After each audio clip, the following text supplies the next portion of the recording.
Okay, so good morning. This is a very short class, and it's going to be in series. This is the first part of it. We are going to be talking about money literacy. There are a lot of people that are hard working. They earn a lot of money. They know what to do to be able to earn something, but they keep being poor just because they do not understand what the money language is, and they do not know what to do to make good use of the money they earn. And just because of the money making mistakes, they keep spending, and then they do not know what to do to make their businesses better. Hi Romeo, I miss you.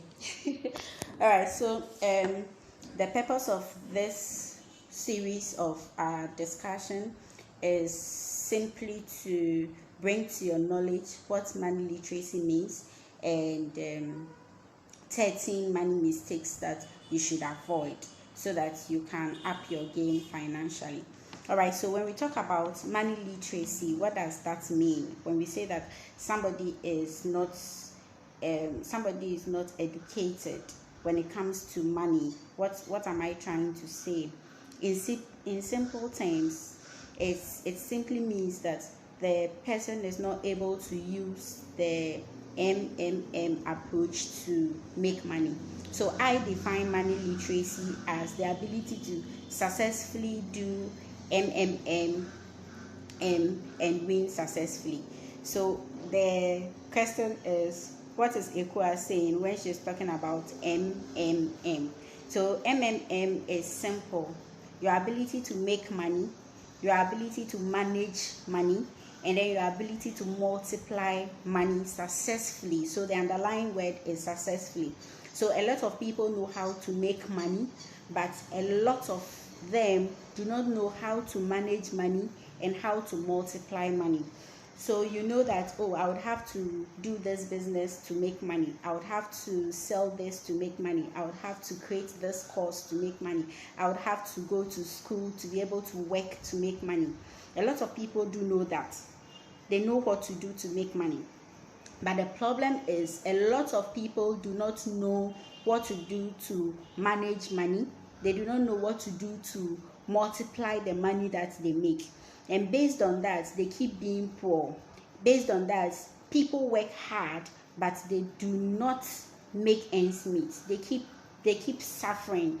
They keep being in the same position that they are always in. And then you hear people lamenting, I work so hard, but I'm not able to make ends meet. All right, it's simple.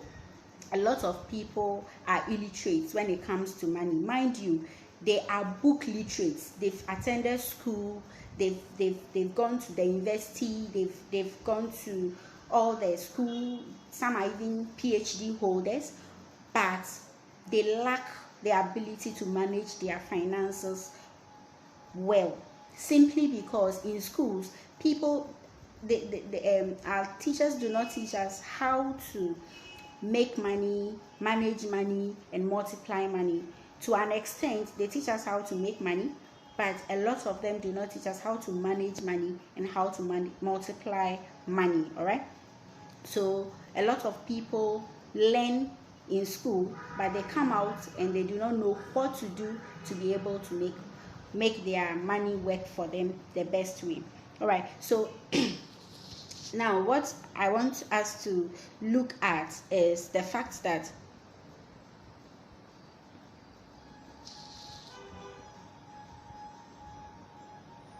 Romeo, you got that, the MMM approach. That's very true. All right, so to become financially literate, you need to be a student of money. So just as you go to school to learn to become an engineer like Romeo did, or you go to school to learn to become an accountant, for you to be able to make good use of your finances, you would also have to be able to learn how to manage your finances. All right, you need to be able to learn the language that money speaks. So how do you do this? You do this by reading books. You do this by attending money seminars. And then you also do this by taking advantage of free discussions like I am doing with you right now. All right, so there is this book that I read that really helped me, Grow Rich with Peace of Mind by Napoleon Hill.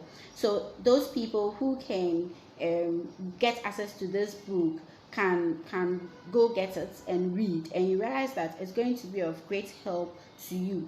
Now, after you have gained the knowledge,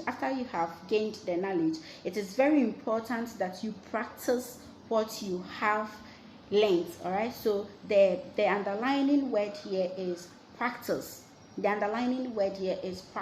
So after you've gained the knowledge, if you do not practice what you have learned, then you are not going to achieve your financial freedom, because the main job is in the practice. All right, okay, so with this in mind, let's talk about 13 money mistakes that we all make. Okay, so if you are guilty of any of these mistakes, just take note of them and then do your corrections. Like I said, this is going to be in series, so today we are going to be talking about the 5 first money mistakes that we all make, and then in another discussion we'll discuss the other types of mistakes that we make as well. All right, so we are able to finish the 13. Okay, so Romeo wants to know the book. All right, it says that Grow Rich with Peace of Mind by Napoleon Hill. You can get it as an ebook on any of the ebook platforms. Okay, all right, so the very first money making mistakes that we all make, I've made such mistakes before, is never borrow money that accrues interest to start a business. This is one very mistake that a lot of business owners make, and it is just because of how banks are preaching come for loan.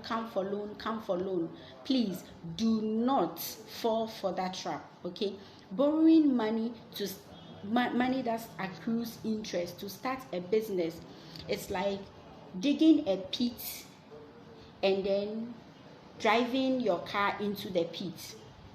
Okay, starting a business does not grow overnight. It takes time for business to start making interest. Okay, but when you borrow money within a very short period of time, you would have to start paying that principal with the interest, and unfortunately in Africa our interests are very high.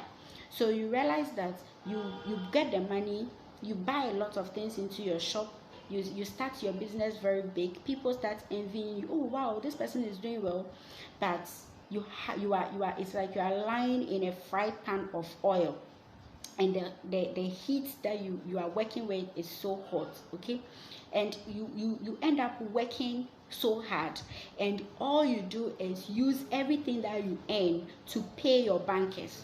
And sadly, mostly some of these people end up losing their businesses plus the properties that they use as collateral, because it takes a lot of time for startups to be able to establish their businesses to a full potential. So please never ever go and borrow money that accrues interest. If you be able to get money that wouldn't accrue any interest to start your business, fine, but money that you borrow to start a business and it has a huge interest attached to it, please, it's a money making mistake that you should not make. All right, so mistake number 2, never spend money you haven't received. And this one is very funny. There are a lot of us that spend money based on promise. Okay, so my uncle abroad promised me to send me $100 next week. Then you are buying dresses, you are buying shoes. Oh, my mom promised to send me 300 cedis next week. Then you went shopping to buy, you borrowed you borrowed money from your friend to go and buy foodstuffs and scam to spend, like celebrate Christmas. This is money that someone has promised you, and the money has not yet gotten into your hands, yet you have started spending. It's really funny, but a lot of people are guilty of this. So if you are guilty of this, it's a money making mistake, and you should not make such a mistake anymore.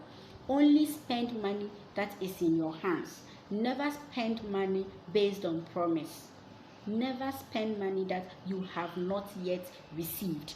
All right, so money making mistake number 3, spending before you save.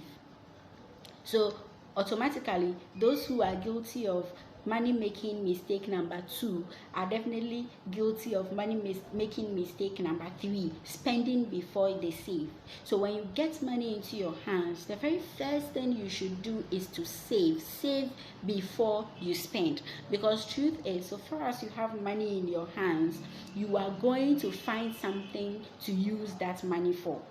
That is how money is. Okay, so far as it is in your hands, if you like, take 1,000 cedis right now and put it in your bag and go out. Tell yourself that I'm not going to spend this money, but trust me, by the time you come back home, you are going to spend at least half of that money, because money has power. So far as it's in your bag, it's going to call you to be able to spend it. Okay, so never ever in your life, I repeat, never ever in your life spend money before you save. Make sure that as soon as you receive them, any money, and I repeat, any money, me, even if you dash me 1 cedi, I save before I spend.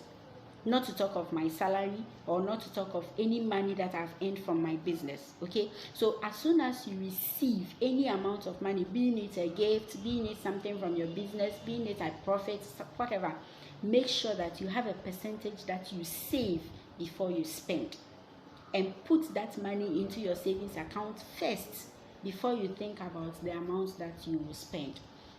Okay, now money making mistake number 4, keeping your seed instead of planting it. So a lot of us do not save with a purpose. When we are saving, you should have a purpose for saving. You should have a reason why you are saving. You should have a goal for which you are saving to achieve.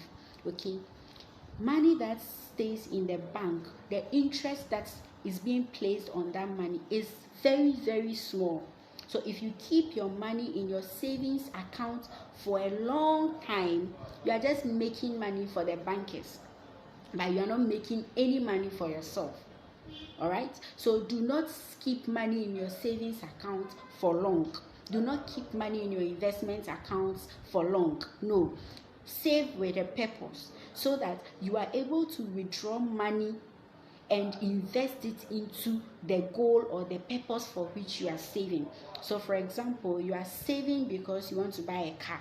You are saving because you want to start a business. You are saving because you want to build a house. You are saving because you want to further your education, which in the end will give you more money. All right, so because you have a specific goal for which you are saving, your money does not stay in the bank for a long time, because no matter what your money, no matter if you keep your money in the bank for say 10 years, the interest that you are going to earn on that amount of money is not, or is never ever in your life going to be the same as you using that money to build a house and renting that house out, and the interest that you gain on that house, or you using that amount of money to buy land, and then the amount of money you earn, if you should keep that land for 10 years, okay, after you have sold that land in 10 years time, you are going to make far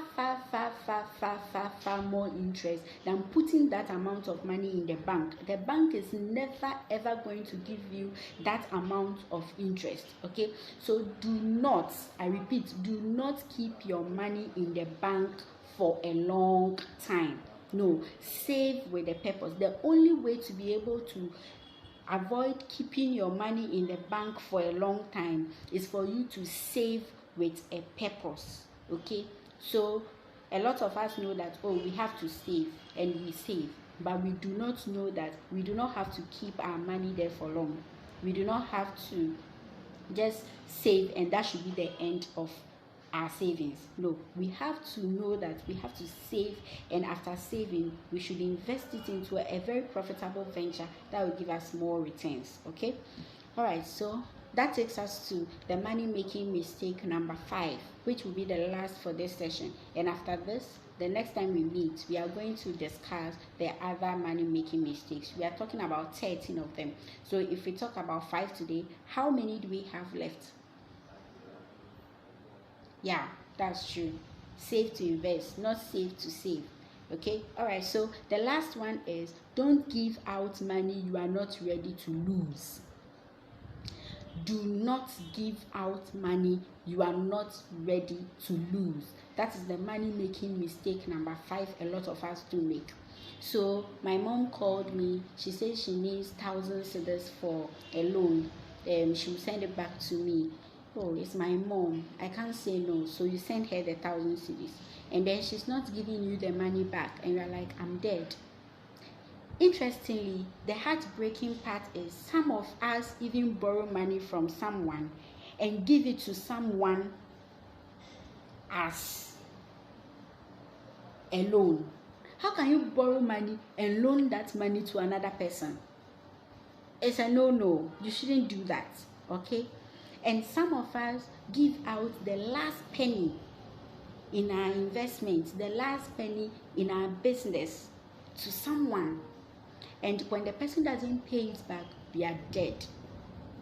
Never ever, don't give out money you are not ready to lose.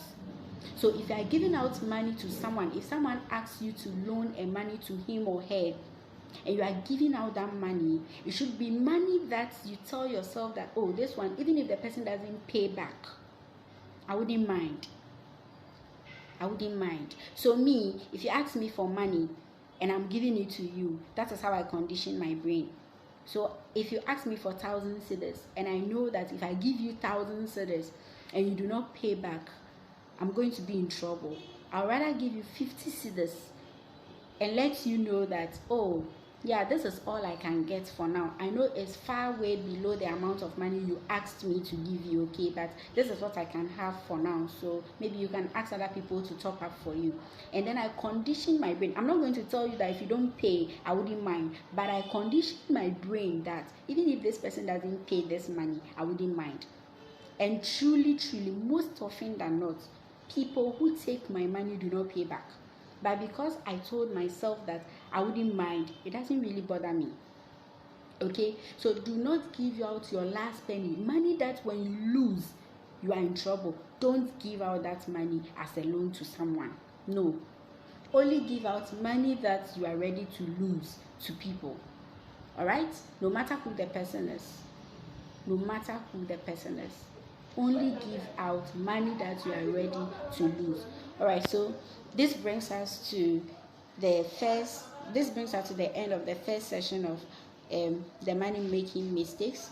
We'll be talking about the other 6 in our next discussion. Have a great day. Yeah, that's true. So have a great day. If you are guilty of any of these money making mistakes, you can leave it in the comment section so that we all discuss it, okay? And make sure that you make smart money decisions going forward so that you do not keep being at the same place you've been all your life, even though you keep working hard. All right, so on the 3rd, which is on Sunday, we'll be discussing how to set smart goals for 2021. A lot of us start the year and then we go to church and when we scream, this is going to be my year of this is going to be my year of that, and then we jump over, we cross over, we do all the what over, and then the next year the year comes to an end, and the next one comes and we realize that we achieved nothing. And the truth is we never jumped anywhere. We were still stuck where we were standing, and then finally we still go and stand in the same position in the same church and still jump over for the following year, and we keep repeating the thing over and over and over and over and over, and we are stuck, and we know in our hearts that we achieve nothing. Okay, it's just because we do not set goals that are realistic, goals that are smart, goals that we are driven to achieve. All right, so in our next discussion on Sunday, we're going to be discussing that. So see you soon, and I hope that you take your valuable lessons, and you are able to make the necessary corrections in life. And don't forget that you can only achieve what you set your mind to achieve, and words do not achieve, desires do not achieve. It's only actions that do achieve. It's me, Eko Asafako, your business coach, and I hope that you enjoyed this session. I'll see you in our next session very soon. Hopefully by tomorrow or Saturday, we should have the next 6 parts or 6 money making mistakes discussed, and waiting for Sunday to discuss goal planning. All right, so enjoy a beautiful day, and I'll see you soon in 2021. All right, bye.